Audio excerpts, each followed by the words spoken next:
another Ants on a Rock video. Welcome to the Ant Corner.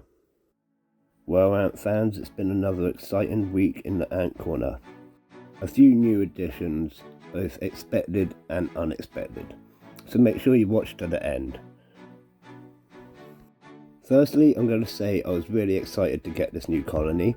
This has come from Ants HQ. It is a large colony of between 60 and 80 workers with one queen. I cannot pronounce the Latin name. It is M. bicolor, also known as the furry shield ant. They're a beautiful little species. They're covered in lots of little hairs, and from what I have read in my research, they use these hairs and a few other defences as a deterrent to other ants and insects from eating them. This means they live a fairly docile life. They're non-aggressive, and other ants don't really seem bothered with them, which gives me a great ability to add them to a tank with another ant species. My plan in the long run is to have a very large tank filled with multiple ant species and many different insects.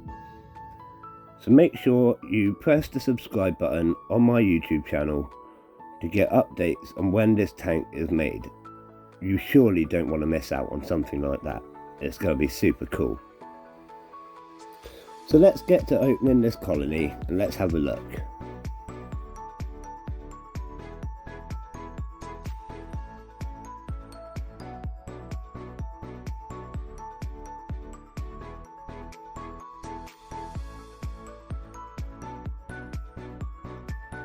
As you can see, this test tube is fairly packed. There must be around 80 workers in there. I'm not sure. I'm not even going to try and count. But I'm going to expect it's on the higher end of the 60 to 80 worker mark. There seems to be absolutely loads. As you can see, they have a really cool shaped gaster, and they're covered in tiny little hairs. My camera footage isn't great, but we will try and get some better footage in a minute.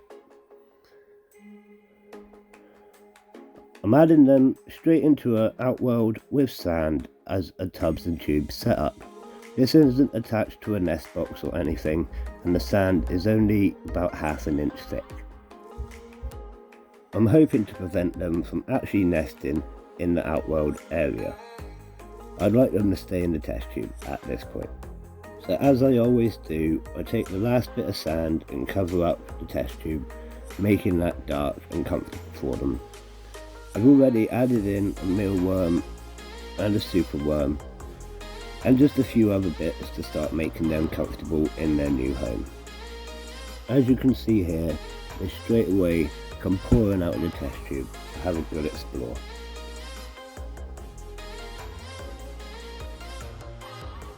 Don't you think these ants look really cool?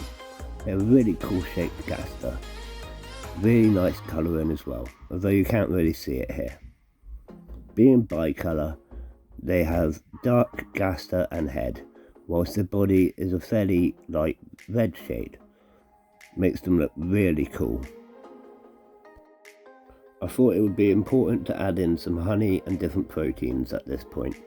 Find out what sort of thing they'd like to eat and make sure they're well nourished after their journey.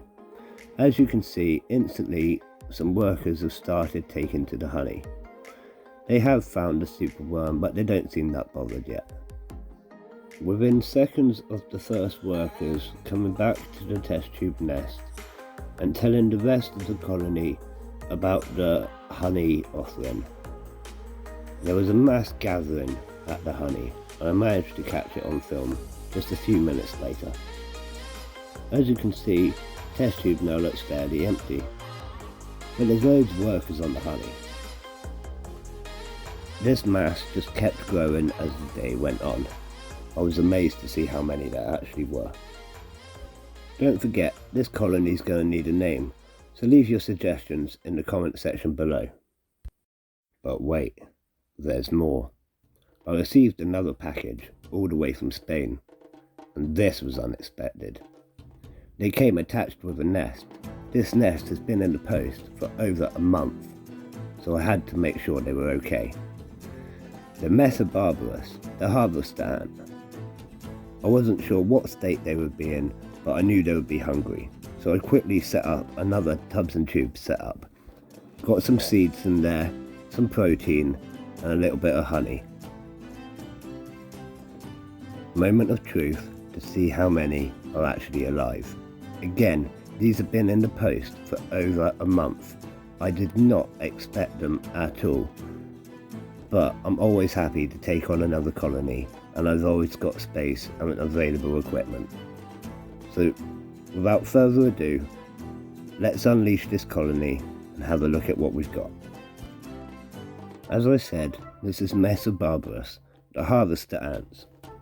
They require seeds as well as carbohydrates, water and protein. The larger majors will crush up the seeds to make something called ant bread. This is what they feed the rest of the colony, sharing it by a way of trophallaxis, which, for those of you which don't know, is basically mouth-to-mouth regurgitation, much like birds do.